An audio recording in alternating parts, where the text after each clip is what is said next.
Oh, good grief. Here I am again, having just subjected myself to what can only be described as cinematic waterboarding.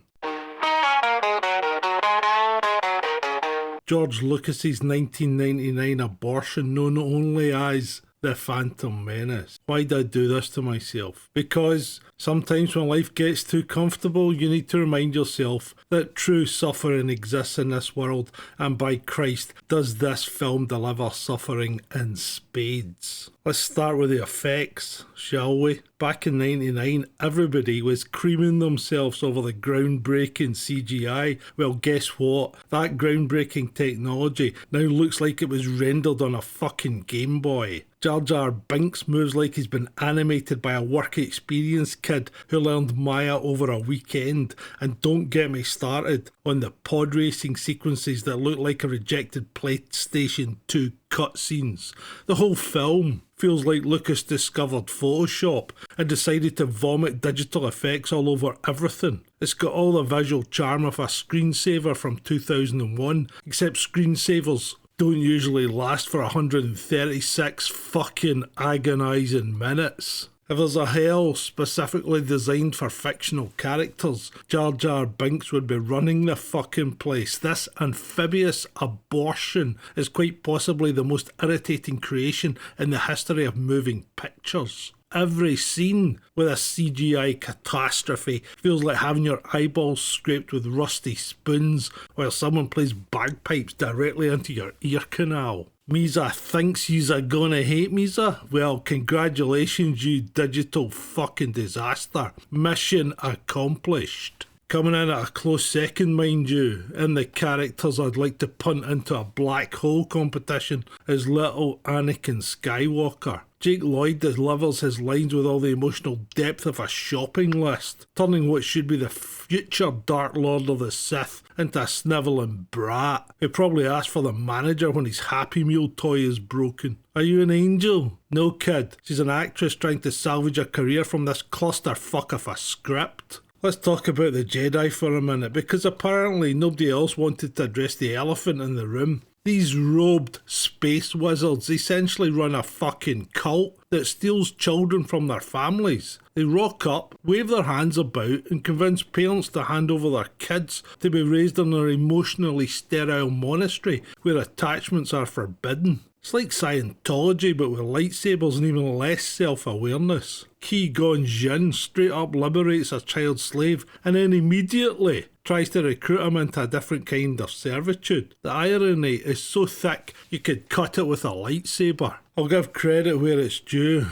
Natalie Portman is absolutely gorgeous in this movie. Her Queen Amidala is easy on the eyes, which is fortunate because it's the only thing that makes some scenes bearable. Of course, Lucas managed to waste even this by burying her under enough makeup and elaborate costumes to disguise a small planet. Portman does her best with dialogue that sounds like it was written by someone who learned English as a fourth language, but even her considerable talents can't polish this particular turd. Now, I know McGregor gets a lot of love for his Obi-Wan, but let's be brutally honest here. His performance in this movie is about as wooden as a cricket bat. He delivers every line like he's reading it off cue cards for the first time, with all the charisma of a damp tea towel. Whether he's explaining midi-chlorians, just don't fucking get me started, or having deep philosophical discussions about the Force. McGregor manages to make it all sound like he's reciting a shopping list. The man went on to do brilliant work elsewhere, but here he's phoning it in from another galaxy. The story, if we can dignify it with that term, feels like someone took the reject pile from several different action movies and tried to stitch them together with a narrative equivalent of duct tape. We've got political intrigue that makes cricket look exciting, pod racing that serves no purpose except to sell toys, and a climatic battle that's about as emotionally engaging as watching paint dry. The whole Trade Federation blockade subplot is so mind-numbingly boring that I found myself wishing for the sweet release of unconsciousness. It's like Lucas looked at the original trilogy and thought, you know what this needs? More parliamentary procedure and taxation disputes. The entire film looks like someone took the connecting tissue between video game levels and tried to pass it off as cinema. Every scene transitions with the grace of a PowerPoint presentation, jumping from one location to another without any real sense of flow or purpose.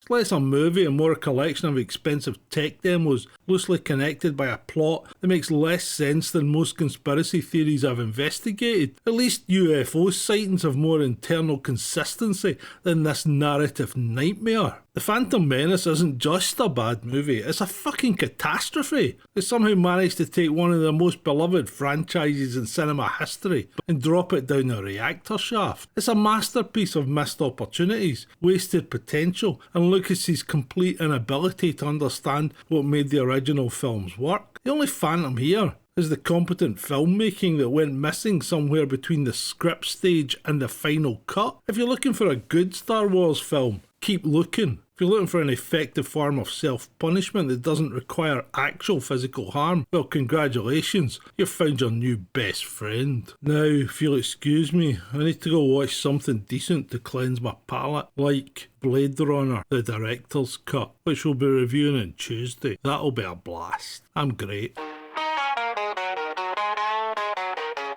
A grumpy Scot with a pint in hand, ripping through films like a one-man band. Snarky cinema where the burns are hot, honest reviews you'll never forgot. Oh hey oh, aye, let the truth be told.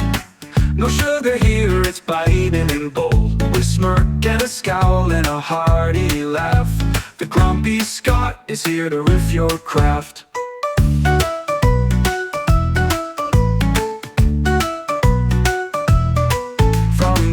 Remakes to sequels gone wrong, he'll tear them apart all video long. But if it's a gem, he'll tip his hat. Rare moments when praise comes from this cat.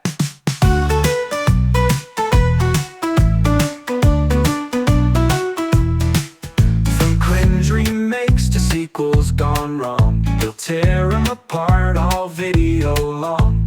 But if it's a gem, he'll tip his hat. Rare moments when praise comes from this cat. Snark so sharp it'll cut through steel. Honesty that you can taste and feel. No fluff, no fuss, it's a Scottish creed. For brutal truth, the world does plead. Oh hey oh, aye, let the truth be told. No sugar here, it's biting and bold. With a smirk and a scowl and a hearty laugh, the grumpy Scot is here to riff your craft.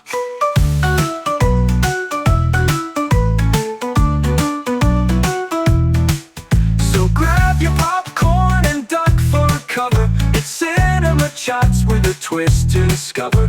Snarky Scot with reviews that sting, a brutally honest movie rating king.